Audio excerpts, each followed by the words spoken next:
Haleluya. Mwami Yesu ashimwe. Bene data namwe mwese muri kudukurikira, nagira ngo mbahe ikaze kandi bashimire ko mwahisemo kuzamura amateraniro kugira ngo dufatanye kuimbaza no kuramya Kristo. Mwagize neza cyane, Imana ibahe umugisha kandi turizera ko tugiye guhabwa umugisha. Nagira ngo gutangira amateraniro dusome cyanditswe muri Zaburi 105 umurongo wa 4. Zaburi 105 umurongo wa 4. Mushake Uwiteka n'imbaraga ze, mushake mu maso ye iteka ryose. Mushake Uwiteka n'imbaraga ze, mushake mu maso ye iteka ryose. Haleluya. Iki gitondo dufite amahirwe yo kuba turi imbere y'Imana. Buri gihe iyo tuje imbere y'Imana ntabwo tugaruka uko twaje, kuko ari b'Imana ikora. Hano batubwiye ko iyo tushatse Uwiteka ko hari n'imbaraga tubona. None ikiruta byose ngo nuko tubona no mu maso ye tukabona ubwiza bwe n'icyubahiro cye.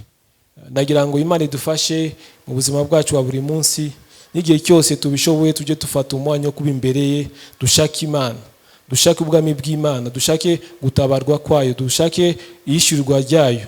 Ibyo tubibona ariko tugize umwete wo gushaka Imana. Ijambo ry'Imana riravuga ngo nidushaka Imana umwete nayo tuzayibona. Haleluya.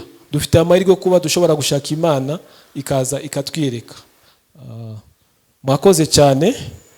Turaza kugira ibihe byiza, turaza kugira umwanya wo gusenga, turaza kugira umwanya wo guhimbaza no kuramya Imana, turaza no kugira umwanya wo kumva ijambo ry'Imana. Ijambo yaremye isi n'ijuru. Imana ivuga ibiri mu mutima kandi bivuga mu rukundo no mu kuri. Kandi ib'Imana itubwiye nibyo bituyobora, nibyo dufata ko ari ukuri. Hari amakuru dushobora kubona ku televiziyo cyangwa tukumva kuri radio cyangwa mu binyamakuru bifite ukuri kwabo aho bigarukira. Ariko iyo twebwe twumvishe icyo Imana ivuga, icyo Imana itekereza cyangwa aho Imana ituganisha, ibyo ni ibintu by'agaciro cyane. Munyemerere dusenge. Data mwiza, gushimiye iki gitondo kiza waduhaye, gushimiye ko wadushoboje kugira ngo duterane. Turagushimira Mwami n'ubuntu bwawe budushoboza gukoresha ikoranabuhanga kugira ngo tubashe guhura, tukuramye, dusenge, tumve ijambo ryawe. Ushimwe kandi uhabwe icyubahiro Data mwiza. Nawe usa nawe Mwami, nawe uhanye nawe mu buntu, mu mbabazi, mu rukundo. Urakwiye guhimbazwa. Niwe Mana nziza, niwe Mana nziza, niwe Mana rurema. Wahozeho, uriyo kandi uzahoraho iteka ryose. Izina ryawe ryubahwe, ubwami bwawe buze Data, kandi ibyo ushaka byose bibe. Mwami Imana, tukweretse aya materaniro, turasenga ngo ubuntu bubane natwe, utangiranye natwe nga Alpha kandi usozanye natwe nga Omega. Turasenga kugira ngo Mwuka Wera wawe aze atuyobore mu kuri, atuyobore mu gusenga, atuyobore mu guhimbaza no kuramya, atuyobore Mwami no kumva no kwakira ijambo ryawe. Mu bikora byose reka izina rye rishimwe kandi rabwe icyubahiro. Urakoze Data mwiza, turagushima, usingizwe, uhabwe icyubahiro ubu n'iteka ryose mu izina rya Yesu Kristo. Amen. Amen. Amen. Amen. Tugiye kujya mu mwanya mwiza wo guhimbaza no kuramya Imana. Porters and worship itaza kudufasha. Karibu Porters and worship. Hallelujah. Hallelujah. Twabakiriye amateraniro ya kabiri y'Ikinyarwanda, ngo dufatanye guhimbaza Imana, kuramya Imana hamwe na Porters and worship. Aho uri hose umve ko tukwakiriye, tubane muri aka kanya gato, duhuze imitima yacu kugira ngo Umwami wacu tumuzamure hejuru y'ibintu byose. Umuzamure hejuru y'ibikurwanya, umuzamure hejuru y'inshuti zawe, umuzamure hejuru y'umuryango wawe. Umuhe umwanya ukwiriye mu buzima bwawe muri kino gitondo. Haleluya. Amen.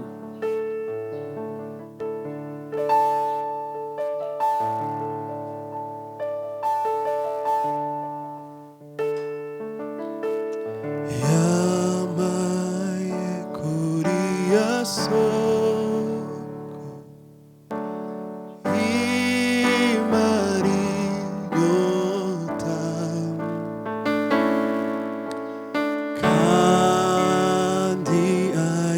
ayitembesha mu buzima bwanjye yamaye kuri ya soko nari inyota imara inyota itembesha kandi ayitembesha mu buzima bwanjye maye kuri ya soko maye kuri ya soko imara inyota itembesha kandi ayitembesha mu buzima bwanjye yaranyuze yaranyuze yaranyuze yanyuze umutima wanjye yaranyuze yaranyuze yaranyuze yaranyuze yanyuze umutima wanjye yaranyuze ubunduzuye ubunduzuye ubunduzuye nuzuye kubaho kwiwe ubunduzuye ubunduzuye ubunduzuye ubunduzuye nuzuye kubaho kwiwe ubunduzuye ntacyo mbuze ntacyo mbuze ntacyo mbuze muri we mfitemo byose ntacyo mbuze ntacyo mbuze ntacyo mbuze ntacyo mbuze muri we mfitemo byose ntacyo mbuze ndahagijwe ndahagijwe ndahagijwe mpagijwe n'uko ari muri njye ndahagijwe ntacyo mbuze ntacyo mbuze muri we mfitemo byose ntacyo subiremo kandi ntacyo mbuze ntacyo nkenye ntacyo mbuze muri we mfitemo byose ntacyo mbuze burya ubukene bwa mbere ntabwo ari ukubura amafaranga ubukene bwa mbere ni ukubura imana kuko umuntu ufite imana by'ukuri afite byose umuntu ufite imana bya nyabyo afite byose ntukigire na rimwe wumva ko ukennye kubera ko wabuze amafaranga yo kugura ikintu runaka ntabwo bwari ubukene mu by'ukuri tunga imana mu buzima bwawe ntacyo mbuze ntacyo mbuze muri we mfitemo byose ntacyo mbuze nduzuye ubu nduzuye ubu nduzuye nduzuye kuba ubu nduzuye ubu nduzuye ubu nduzuye ubu nduzuye nuzuye kubaho kwiwe ubu nduzuye ndahagijwe ndahagijwe mpagijwe n'uko ari muri njye ndahagijwe haleluya amen amen amen amen muri we dufite byose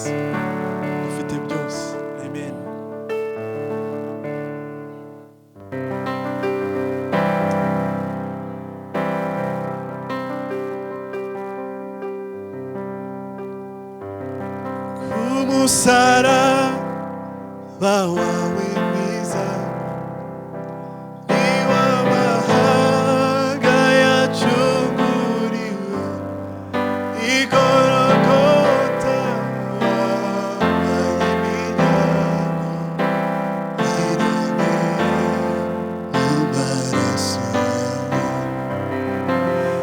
uri intwari Yesu uri inyamibwa wanesheje umwanzi w'abantu abatware bo mu isi y'umwijima wabahemuye ku mugaragaro ku musaraba wawe mwiza niwo amahanga yacunguriwe igorogota wabaye haleluya irongeye mu maraso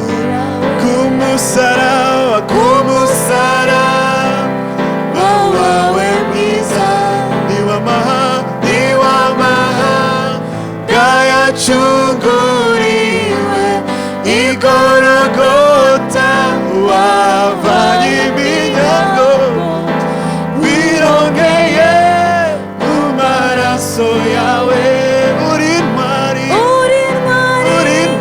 Yesu uri inyamibwa wanesheje umwanzi w'abantu abatware bo mu isi y'umwijima wabahemuye ku mugaragaro uri intwari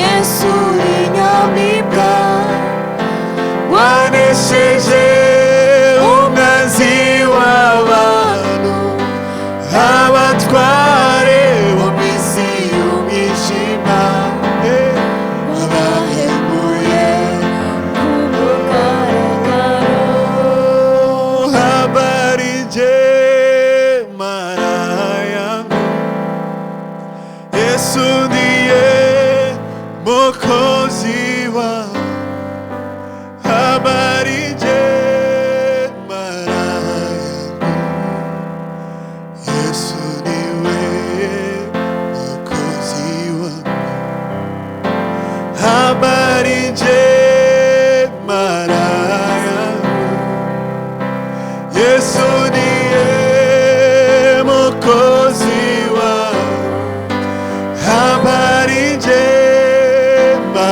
yangu Yesu ndiye Mwokozi wangu umusaraba wawe mwiza niwo amahanga yacunguriwe igorogota wavanye iminyago wirongeye mu maraso yawe uri intwari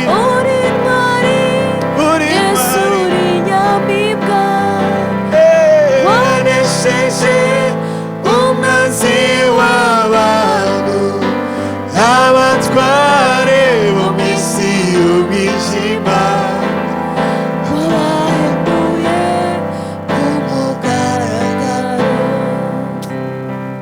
uri intwari Yesu uri inyamibwa wanesheje umwanzi w'abantu abatware bo mu isi y'umwijima wahemuye ku mugaragaro uri intwari Yesu uri inyamibwa wanesheje umwanzi w'abantu abatware bo mu isi y'umwijima wabahemuye haleluya ku mugaragaro abatware bo mu isi y'umwijima ibyo byose bikuzengurutse wabahemuye abatware bo mu isi wabahemuye ku mugaragaro.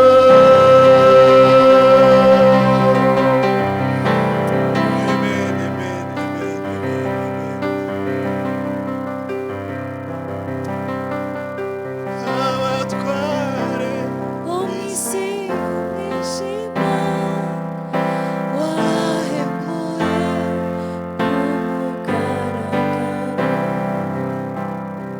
uri intwari,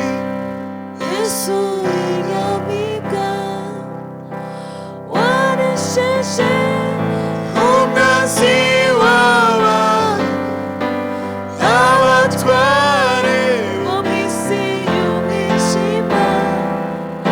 wabahemuye ku mugaragaro.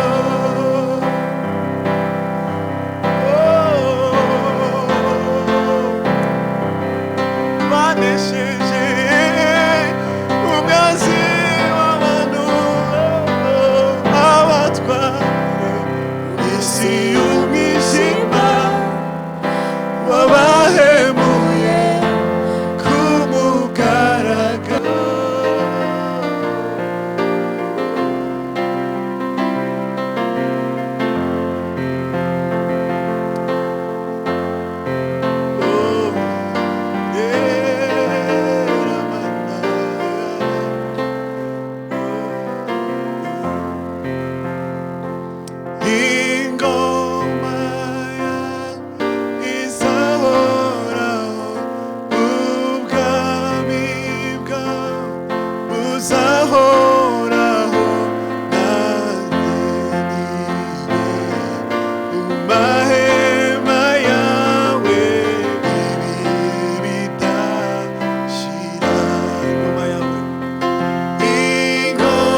urera urera urera urera mana urera urera urera urera urera urera mana urera urera urera. Haleluya. Mani bamugisha cyane gatwakire umuyobozi wa gahunda yenda kwitaba. Mani bamugisha. Amen. Murakoze cyane Porters and Worship kutuyobora neza. Ndizera ko twese tuwahawe umugisha. Nagira ngo nongere mikaze mwese bene data bari kujoininga ubu ngubu. Imana bamugisha, turizera ko namwe muza gukomeza kubabwa umugisha.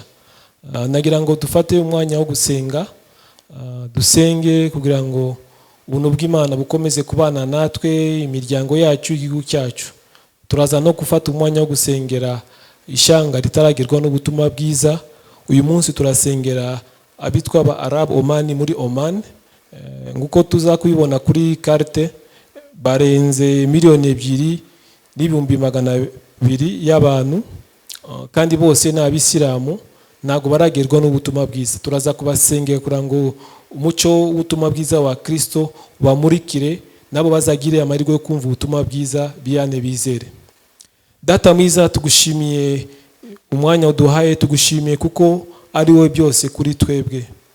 Uri byose kuri twebwe Mana. Tutagufite ntacyo twashingiraho. Ushimwe kandi uhabwe icyubahiro. Turagushima kuko uri Imana ukora ibikomeye, uri Imana ukora ibihambaye birenze uko twabitekereza.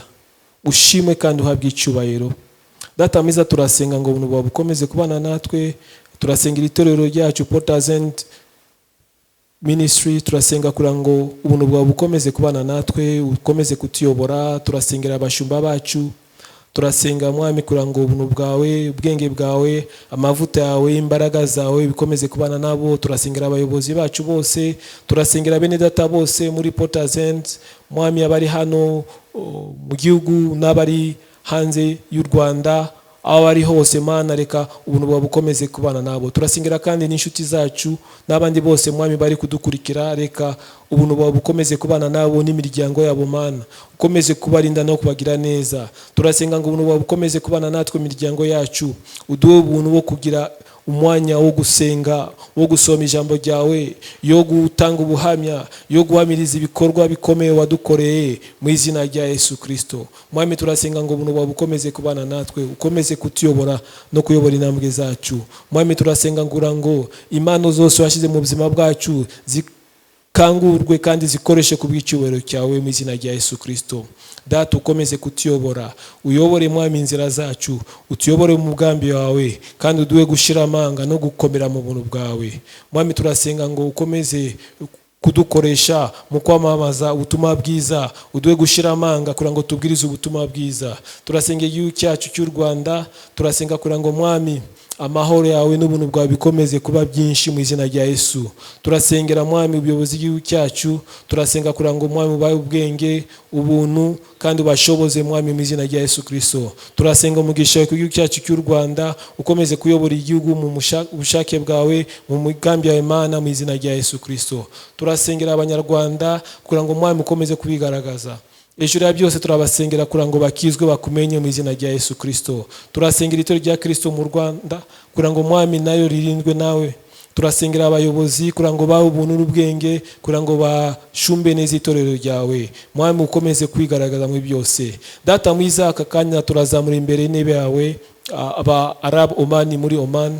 Mwami Imana, turabasengera mu izina rya Yesu Kristo kugira ngo ukomeze kubigaragariza. Turasenga kugira ngo humure amaso y'umuka kugira ngo Mwami bave mu mwijima, humura amaso yabo bakizwe. Turasenga kugira ngo ubutumwa bwiza buheshe uwizera wese agakiza, bubashe kubagerwaho, nabo bagira amahirwe kumva ubutumwa bwiza, bihane bizere, ukizwe mu izina rya Yesu Kristo. Mu izina rya Yesu Kristo, ibikuta byose, ibihome byose, ibibabuza byose kwizera turabikubita hasi mu izina rya Yesu Kristo. Turasenga kugira ngo Mwami ubuntu bwawe bubane nabo. Natwe nk'itorero Porters End Church turasenga kugira ngo Mwami dukoreshe. Turasengera ngo itorero mu Rwanda, itorero muri Afrika, itorero muri Aziya, itorero mu Burayi, itorero muri Amerika, itorero muri Oceania, udukoreshe Mwami gusoza umugambi wawe wo kwamamaza ubutumwa bwiza bwa Yesu Kristo mu mahanga yose mu izina rya Yesu Kristo.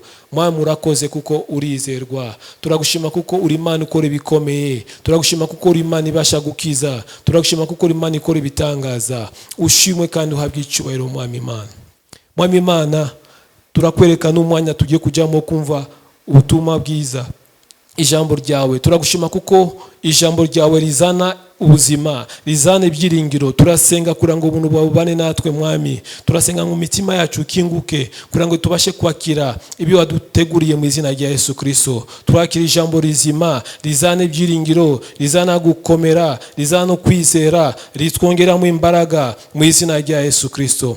Data mwiza, turakoreka mugaragu wawe brother Cohen Gahire ugiye gukoresha kugira ngo atubwirize ubutumwa bwiza bwawe. Turamusengera kugira ngo Mwami umukoreshe. Turamusengera kugira ngo amavuta yawe n'ubuntu bwawe bubane nawe, avuge kiviwe ku mutima wawe Mana, kandi twese tuhabwe umugisha. Urakoze Data, ushimwe kandi uhabwe icyubahiro mu izina rya Yesu Kristo.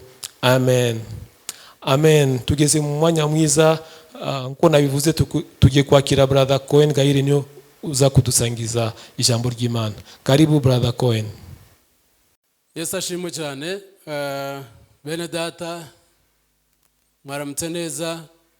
Dushimiye cyane umukozi w'Imana Kayitaba ko yatuyoboye neza. Imana imuhe umugisha. Kandi dushimiye na worship team yatufashije mu kuramya no guhimbaza.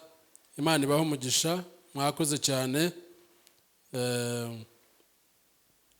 Nagira ngo dusenge Imana dutangira kuganira ijambo ry'Imana.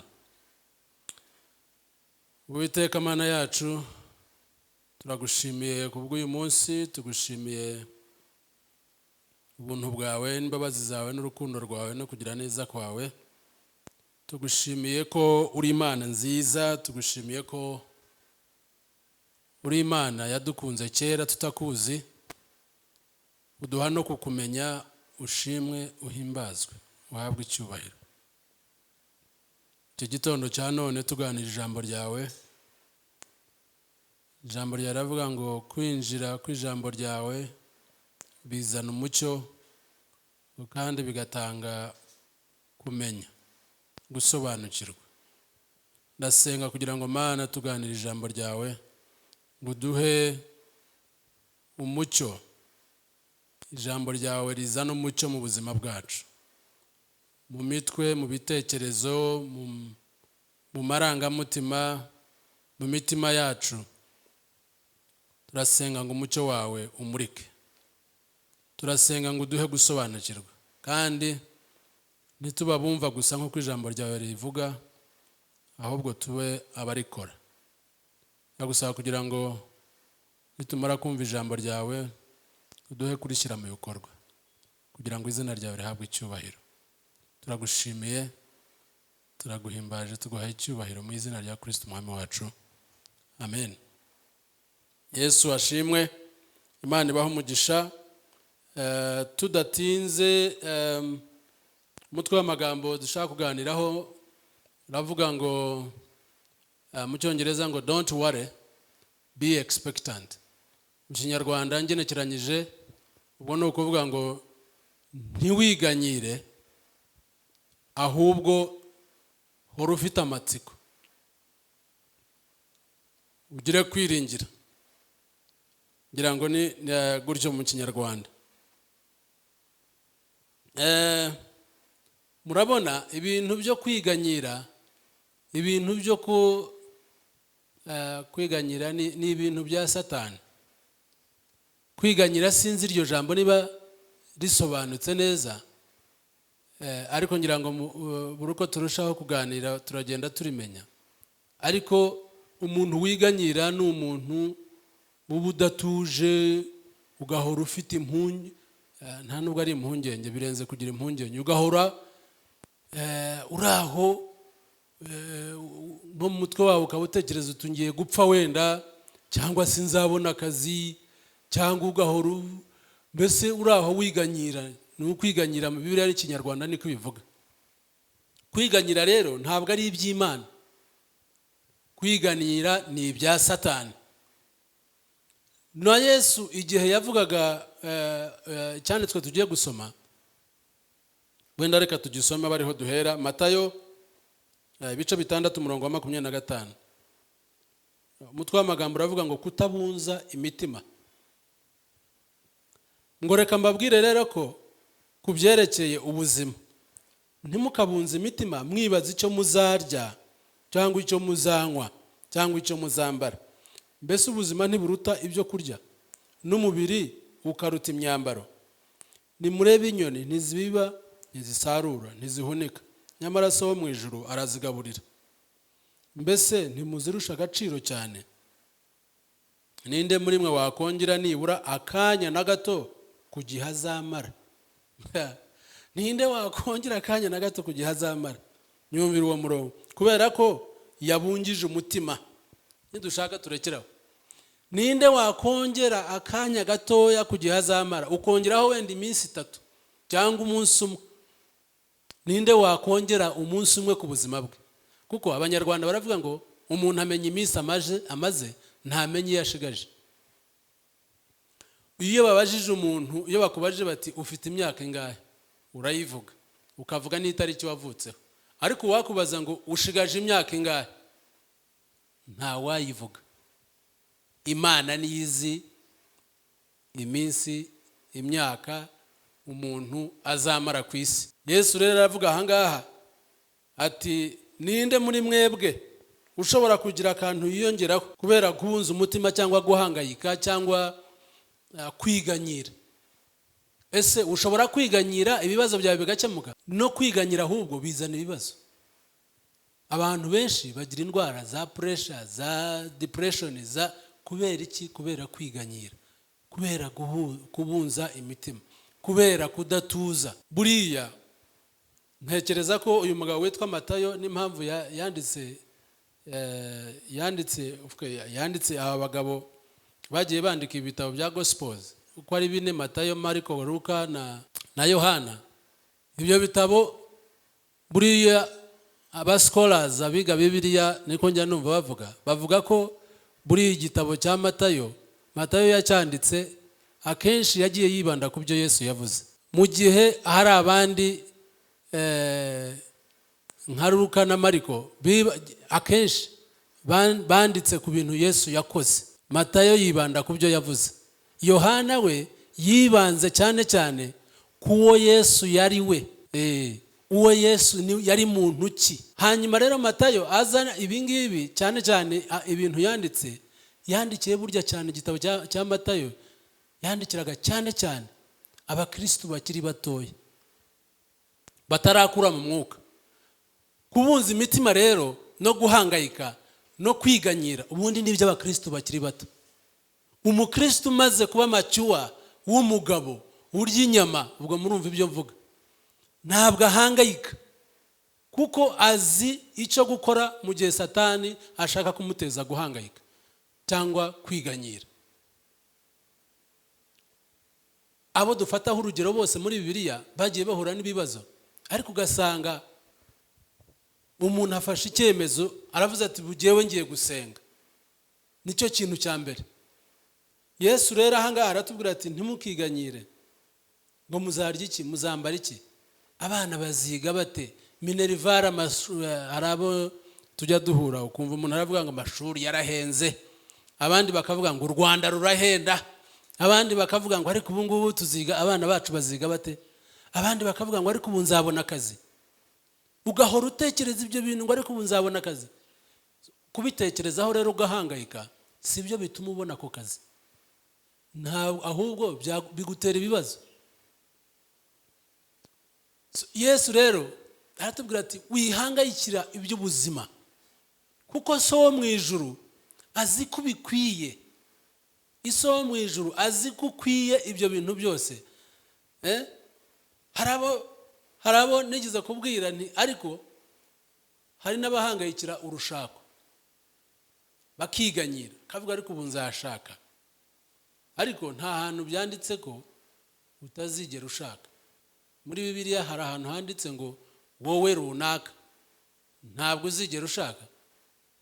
Ese hari ahanditse ngo abantu bose bazashakira umwaka umwe? Hari ushaka afite 25, hari ushaka afite 35, hari ushaka afite 40. Ntabwo dukwiye guhangayika, ngira ngo niryo jambo nakoresha. Ntabwo dukwiye kwiganyira ngo uhangayike ubura amahoro kubera ibibazo duhura nabyo mu isi bitandukanye, ibikuremereye. Ntabwo bikwiye guhabwa intebe mu mutwe wawe ngo bimare umwanya muremure ubitekerezaho. Ahubwo tekereza kushoboye, kuri hejuru y'ibyo bibazo, ku mugabo waremye isi n'ijuru, kuko arashoboye. Haleluya, Imana ishimwe cyane. Satani yazanywe no kwiba no kwica. Iyo ni Yohana 10:10, wenda twakwirirwa tuhasoma ngo yazanywe no kwica no kwiba no kurimbura. Ahora ashaka kutwiba, akiba ibitekerezo byacu kugira ngo ntunezerwe, akiba amahoro yawe, akaguteza ibitekerezo bibi kugira ngo ntunezerwe, kuko iyo utanezerewe agukoresha n'ibindi. Iyo yibye ibitekerezo byawe ashobora no kugukoresha n'ibindi. Buriya abantu tubona duhura nabo cyangwa twumva baba bakoze ibikorobero, buriya nta handi biba byahereye. Biba byahereye mu mutwe, biba byahereye mu mutwe. Umuntu ushobora kwica undi ntabwo abyuka gutya ngo ahite yica umuntu gutya, oya, arabanza bikanyura mu mutwe akabitekerezaho. Rero ikintu dukwiye kurinda bene data gikomeye ni mu mutwe wacu. Dukwiye kurinda mu mutwe wacu ibitekerezo byacu, tugahora dutekereza ibintu byiza, ijambo ry'Imana.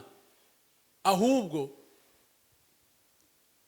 mu bitekerezo byacu ntihuzuremo ibintu bidakwiye, kuko iyo mind yawe yatwawe, iyo bitekerezo byawe byatwawe, ugatangira gutekereza ibintu bibi, ukamara isaha, ukamara umunsi, ubwo kaba kabaye. Ushobora no gukora n'ibikorobero bindi. Ibikorwa bigaragara hanze bibaho ari uko habanje mu mutwe. Ikintu rero dukwiye kureba cyane ni mu mitwe yacu, ni mu bitekerezo byacu. Ntabwo dukwiye kwiganyira, ahubwo niba duhuye n'ikibazo dukwiye gutekereza ku Mana, tugasoma ijambo ry'Imana icyo rivuga.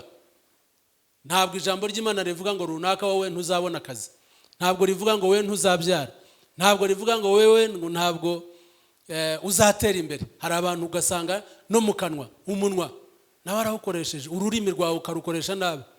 Kandi Bibiliya itubwira ko ubuzima n'urupfu biri mu mbaraga z'ururimi. Ushobora kurema, ushobora kwatura ibintu bikaba. Iyo watuye ibintu biraba.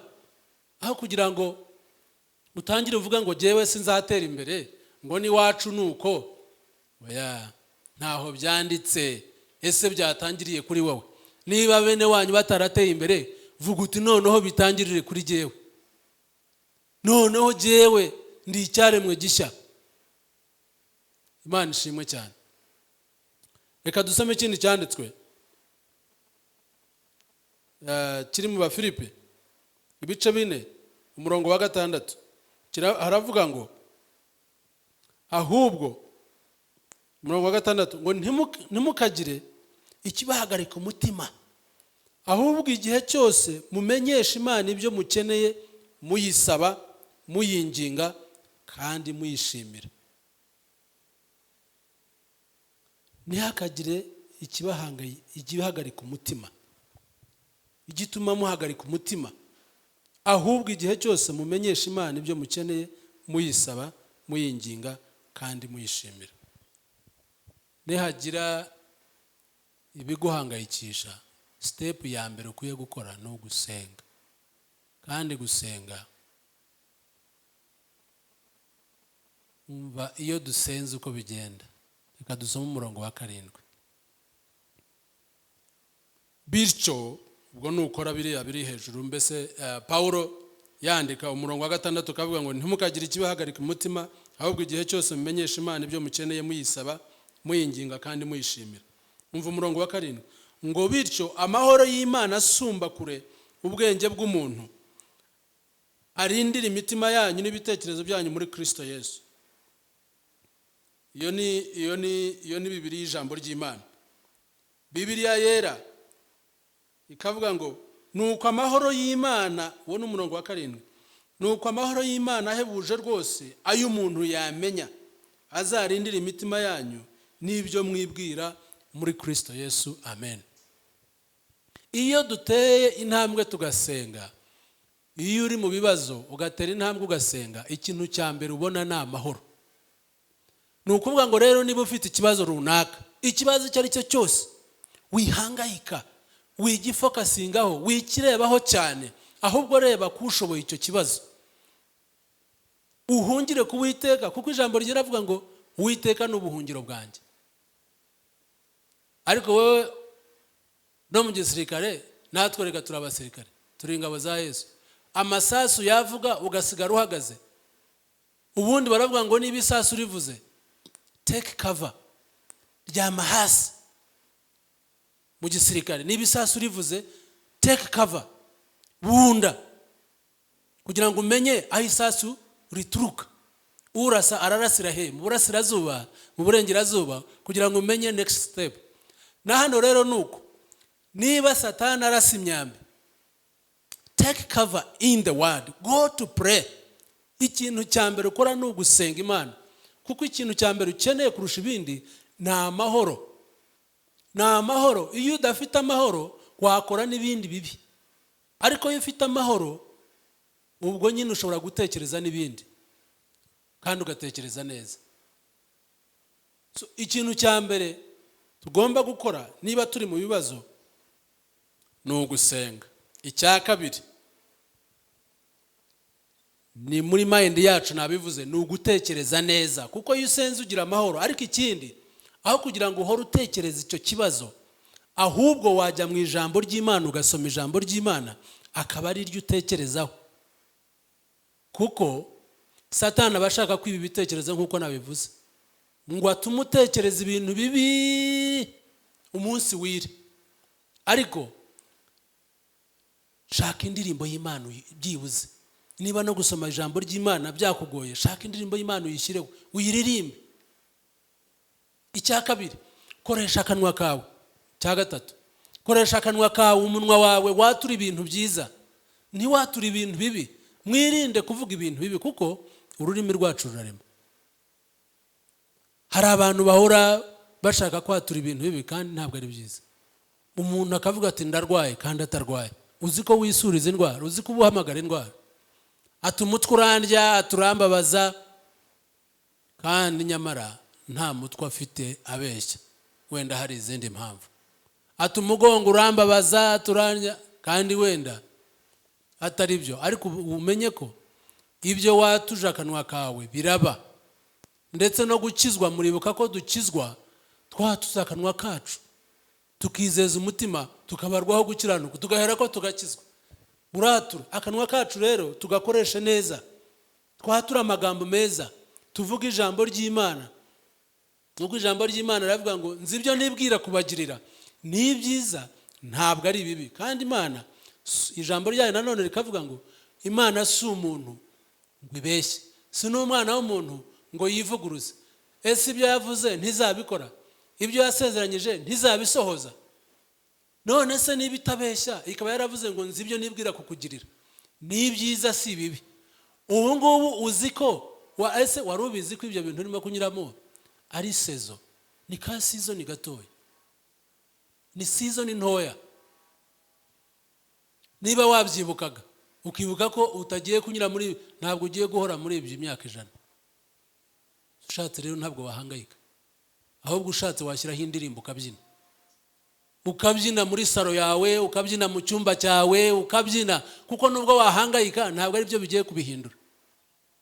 Ntabwo ari byo bigiye nuhangayika ntabwo bihita bihinduka. Niba udafite akazi ugahangayika ntabwo uhita ukabona, ahubwo uritera ibibazo urarwara uzane n'ibibazo bindi byinshi. So jewe rero ndi wowe nakora ibituma uko guhangayika kutaba. Icyanyuma, shaka abantu mushobora kuba mwaganira bakagutera inkunga. Ntugahererane ibibazo ngo ugende wihishe wenyine. Iyo uri wenyine ntabwo bisa n'iyo uri kumwe n'abandi. Shaka umuntu muganire, umubwire ibibazo uzi, ariko iyo uvuze n'ibibazo byawe uzi kuruhuka. Ntabwo ari ngombwa kugenda ukabyasasa ahantu hose, ariko ushobora kureba umwene so ukamuganiriza ibibazo byawe. Hari abantu batajya bavuga. Kutavuga nabyo ntabwo ari byo, kandi Uwiteka yaraguhaye ururimi n'akanwa ubasha kuvuga. Ni byiza ko ureba umuntu akagutera inkunga, ukamubwira ibyo urimo kunyuramo, mugafatanya gusenga Imana, akagutera n'inkunga. Kuko iyo ugiye ahantu mu cyumba ukajya kuryama, urashaka akazi, nta kazi ufite kandi ukajya mu cyumba kuryama. Oya, jya usohoka ugende ujye gushaka abantu, ugende ujye mu muhanda ujye gushaka akazi. Ntukaryame udafite akazi. Ntabwo kuryama ari byo bituma ubona akazi, ahubwo uragenda ugashaka na mwene so byibuze akagutera inkunga, ukamubwira ikibazo ufite, akagutera inkunga, akagusengera, akakubwira ijambo ry'Imana. Rero bene data, ntitukiganyire, ahubwo duhore dufite amatsiko ko Imana igiye kudukorera ibyiza, kandi koko igiye kubikora, kuko niyo kwizerwa. Ntabwo ari umwana w'umuntu, ni Imana, ntabwo ibeshya. Ntabwo ari umwana w'umuntu ngo uyivuguruze. Iyo yavuze irakora, iyo yasezeranyije irasohoza. Rero ndabatera inkunga bene data ngo mukomere mu Mwami Yesu. Haleluya. Mukomere, kuko ibyo urimo kunyuramo ni season, ni iby'agahe gatoya, ntabwo uzabinyuramo iteka ryose. Niwibuka ko ari agahe gatoya, uhaguruke ugende ujye gusenga, usome ijambo ry'Imana, watuza akanwa kawe uvuge iby'ijambo ry'Imana rivuga. Matayo 19:26. Yesu arabitegereza arabwira ati, ibyo ntibishobokera abantu, ariko ku Mana byose. Iryo jambo, ariko ku Mana byose birashoboka. 19:26. Humanly speaking, it is impossible, but with God everything is possible. Ngo ku Mana byose, byose, byose ntabwo bikuyemo nubwo waba utarashaka, wihangayika. Uwawe arahari, nubwo waba udafite akazi, wihangayika. Akazi karahari, ni iby'igihe gitoya. Nubwo waba utagifasha gukora, wararitarinze, wihangayika. Ahubwo njyewe mba mvuga nti, muri iyo myaka ya za 70 no kuzamura, ntakibasha kujya ku kazi, wenda ntagikora, nicyo gihe cyo kwenjoyinga. Nkagenda ahantu, niba ngiye muri siporo nkigira muri siporo, niba ngiye kuvuga ubutumwa nkavuga ubutumwa, niba ari ukwencouraginga abantu nkencouraginga abantu. So please, Satani wimwemerera kwiba umunsi wawe. Enjoy today, because you don't know, ntabwo uzi iminsi ushigaje. Ahubwo koresha uyu munsi ufite unezerwe, nkuko biri ivuga ngo munezerwe. Ndongeye ndavuze ngo munezerwe. Haleluya.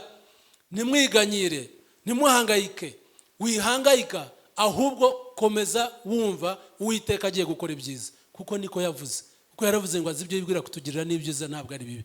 Kandi akavuga ngo ntabwo ajya abeshya, nta nubwo ajya yivuguruza. Kandi akavuga ngo byose birashoboka hamwe n'Imana. Yesu ashimwe cyane. Imana ibahe umugisha. Mwakoze cyane. Ndizera ko ijambo ry'Imana muryumvise, kandi mutaryumvise gusa, ahubwo mugiye kurishyira mu bikorwa. Kuko Yesu yaravuze ngo wumva ngo agashyira mu bikorwa, ngo ameze nk'umunyabwenge wubatse inzu ye ku rutare. Igihe imvura yaguye imivu igatemba, ya nzu yasigaye ihagaze. Ngo ariko wumva akabitaho cyangwa ntabishyire mu bikorwa, ngo ameze nk'umupfapfa wubatse inzu ye ku musenyi. Igihe imvura yaguye imivu igatemba, ngo yatembanye na ya nzu. Yesu ashimwe cyane. Rero nimureke dushishikarire icyo twumvise, ijambo ry'Imana twumvise, kurishyira mu bikorwa. Imana ibahe umugisha cyane. Mwakoze cyane. Reka dusenge dusoza. Uwiteka, turagushimiye kubw'ijambo ryawe, tugushimiye kugira neza kwawe. Mwami, turasenga kugira ngo ijambo ryawe twumvise, mwuka wera akomeza tuganirize, adusobanurire, atwigishe, kuko waravuze ngo uwo mwuka w'ukuri naza azabigisha muri byose. Turasenga kugira ngo mwuka wera utwigishe, ukomeze kudusobanurira. Kandi mwami turasaba kugira ngo duhe imbaraga dushyire ijambo ryawe mu bikorwa, kuko ijambo ryawe riravuga ngo uwumva ijambo ryawe bakarishyira mu bikorwa ameze nk'umunyabwenge wubatse inzu ye ku rutare. Igihe imvura yaguye, imivu igatemba n'imiyaga igahuha, inzu yasigaye ihagaze. Ngo ariko uwumva ntashyire mu bikorwa ameze nk'umupfapfa wubatse inzu ye ku musenyi. Igihe imvura yaguye, imiyaga igahuha n'imivu igatemba, ngo yatembanye na ya nzu. Kandi mwami ijambo ryawe rikavuga ngo mujye mukora iby'iryo jambo, atari ugupfa kuryumva. Turasenga kugira ngo dushoboze, kuko nawe uduha imbaraga mu bikorwa. Izina ryawe rihabwa icyubahiro. Urakoze, dusengeye mwami ubwoko bwawe mu izina rya Yesu, kugira ngo abo bose bafite ibyo banyuramo bibaruhije, ubarinde guhangayika, ubarinde guhagarika imitima, ubarinde kwiganyira mu izina rya Yesu. Ubahe mwami kugenda mu ijambo ryawe, basome ijambo ryawe, bagendere mu nzira zawe, bahabwe umugisha. Dusenze kugira ngo amahoro yawe aganze mu mitima yabo, amahoro yawe aganze mu ngo zabo, amahoro yawe aganze mu byo bakora mu izina rya Yesu. Mwami turagushimiye, tuguhaye icyubahiro, tukweretse abo ngabo mwami bafite ibibazo bitandukanye. Turabasengeye abashaka akazi mwami, kugira ngo ushyireho inzira babone akazi. Abatarabyara ubahe urubyaro, abatarashaka ubahe urushako, ubahe abagore n'abagabo, kugira ngo mwami nabo bajye bahagarara bavuga izina ryawe, bagushimire ko ari wowe wabikoze, izina ryawe ryamamare ku isi hose. Urakoze Mana yacu, tukweretse nabo batarakizwa mwami, kugira ngo agakiza kawe kaganze mu mitima yabo, izina ryawe rihimbazwe rishyirwe hejuru.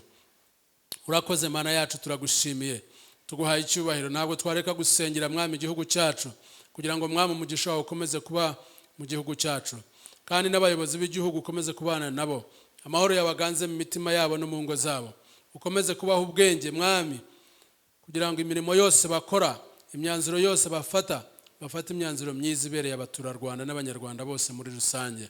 Tuguhaye icyubahiro.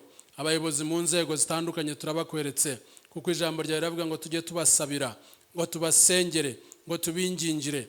Mwami turabingingiye, turabasengeye, tubasabiye ubwenge bwawe.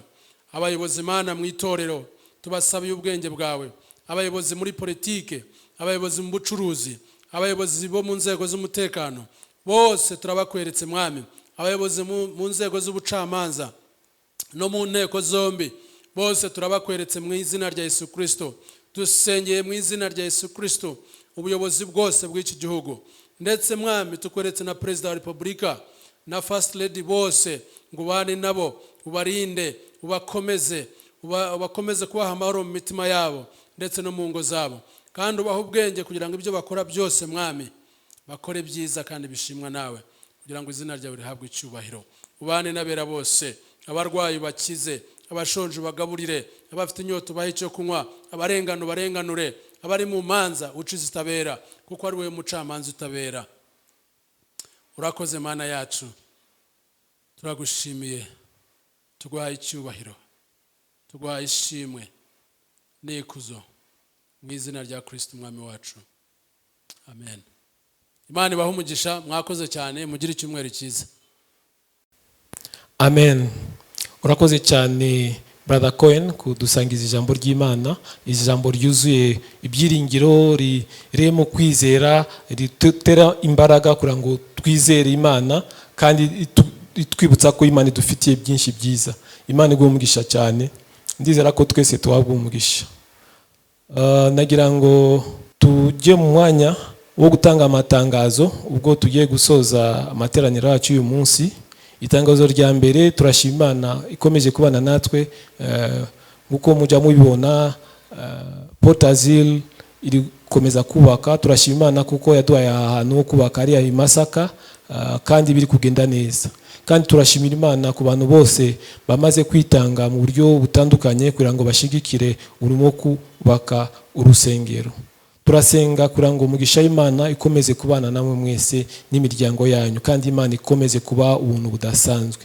kandi nagira ngo mufate umwanya wo gutumira kurarikira umuntu wese utaratanga pledge. Muri video description y'iyi video hari Google form mushobora kubona mukayuzuza mukagira namwe umusanzu mutanga mu kubaka ubwami bw'Imana. Imana ibahe umugisha cyane. Irindi tangazo nuko icyumweru itaha tariki ya 8 ariya kuri Porters Hill Masaka hazaba retreat y'abantu bose bafite icyo bakora mu rusengero, waba ufite department mubarizwamo, worship team, protocol, intercession, department yose waba ari ikintu ufite ukora mu rusengero, hazabaho retreat. Tuzagira ibihe byiza, tuzagira umwanya wo gusabana, tuzagira n'umwanya wo kumva icyerekezo Imana iri kuduha kugira ngo dukomeze gukora umurimo wayo. Uko nabivuze bizaba tariki ya 8 mu kwezi kwa 5 kuva saa 2:30 kugeza saa 9 ari ya Masaka. Reka tubishire mu gahunda yacu, tuzahabwa umugisha. Irindi tangazo kandi rireba itorero ryose nuko kuva tariki ya 9 kugeza tariki ya 29 mu kwezi kwa 5 itorero tuzagira amasengesho no kwiriza, prayer and fasting. Nibyo byiza cyane, ijambo ry'Imana rihora dukangurira kuba maso no gusenga. Tuzagira ibihe byiza, nagira ngo neri inkunga buri wese utigeze ubikora, reka tuze iyo tuteye intambwe yo kwizera Imana irabidushoboza. Tuzagira ibihe byiza byo gusenga, byo kwegera Imana. Dutangira amateraniro yacu nari nasomye umurongo muri Zaburi 105 umurongo wa 4 aho Imana itwamagarira ngo dushake mu maso yayo, dushake imbaraga zayo, twegere intebe yayo. Imana iraza kugira byinshi ikora mu buzima bwacu. Iyindi tangazo nuko ngo musanzwe mubizi tugira amateraniro no kuri Sana Radio kuva saa 7 kugeza saa 8 kuri FM ibice 98 ibice 0. So mwabwira n'abandi ku muntu wese utashoboye no gukurikira amateraniro ashobora kumva ubutumwa bwiza kuri Sana Radio saa 7 kugeza saa 8. Irindi tangazo nuko tuzakomeza kugira amateraniro ya Nyibature, bakundi tubyuka tugasenga mu gitondo kuva saa 10 kugeza saa 11 sorry mbabarire niba saa 11 kugeza saa 11:45. Hari umuyobozi uyobora agashyiraho ibyanditse n'ibyifuzo dusengera kuri WhatsApp. Reka dukomeze gufatanya muri gahunda nziza. Imana ibahe umugisha cyane. Tugeze ku musozo, ariko mbere yo gusoza nagira ngo mbibutse ko hari imbuga nkoranyambaga mushobora gukurikira kuri Facebook, kuri Instagram, Twitter ndetse no kuri YouTube, mukarushaho kubona amakuru n'ama update ziri mu itorero. Imana ibahe umugisha cyane. Nagira ngo mbashimire mwese ko mwahisemo kuzangura ngo duterane. Imana ibahe umugisha cyane kandi ndizera ko muhawe umugisha. Reka dusenge. Data mwiza, ndashima izina ryawe, ndagushima kubera uyu munsi mwiza waduhaye, ndagushima kuko wabanye natwe, ndagushima kuko ari we itangiriro n'iherezo, ndagushima kuko watugiriye neza, ndagushima ku mwanya mwiza twabonye mu gusenga, ndagushima ku mwanya mwiza twabonye mu guhimbaza no kukuramya, ndagushima umwanya mwiza twabonye wo kumva ijambo ryawe. Ndagushima kubw'ijambo ryawe ridusubizamo ibyiringiro, ritubwira ko tutagomba gutinya, ahubwo tugomba kukwizera no kukwiringira, ko udufitiye byinshi byiza mu kiganza cyawe. Ndagushima kuko uri Imana yizerwa. Data, ndasenga mu izina rya Yesu Kristo ngo ubuntu bwawe bubane natwe twese, butuherekeze muri iki cyumweru. Reka tuyoborwe nawe, reka amahoro ya Kristo aganze muri twebwe, reka tukomeze kugendera mu buzima bw'ubutsinzi kuko ari byo waduhamagare muri Kristo Yesu. Ndasenga ngo ukomeze kuturinda hamwe n'imiryango yacu. Mwami, turakwereka ibyo tuzakora, abafite ingendo Mwami bazagenda amahoro, Mwami abafite inama z'ubucuruzi bafite dizi zitandukanye, ndasenga ngo igikundiro cyawe kizabane nabo mwami, mu kazi kacu, ma projet, ibintu byose dufite turasenga kugira ngo ubuntu bwawe n'umugisha wawe bibane natwe, ukomeze kuturinda no kutuyobora. Mana ndakwerekana gahunda iri imbere yo kwiriza no gusenga, ndasenga mu izina rya Yesu Kristo kugira ngo uzadushoboze nk'itorero twese tuzaboneke, uzashyire mu mitima yacu inzara n'inyota yawe, uzadushoboze kugira ngo tuzagambirire mwami kuza imbere y'intebe y'ubuntu bwawe, gushaka mu maso yawe, gusubizamo imbaraga no ku bw'ubuntu bwiza bwawe n'icyubahiro cyawe, uzabidushoboze mwami Imana. Urakoze data mwiza, ushimwe uhabwe icyubahiro mu izina rya Yesu Kristo, amen. Amen. Imana ibahe umugisha, murakoze kandi mugire icyumweru cyiza.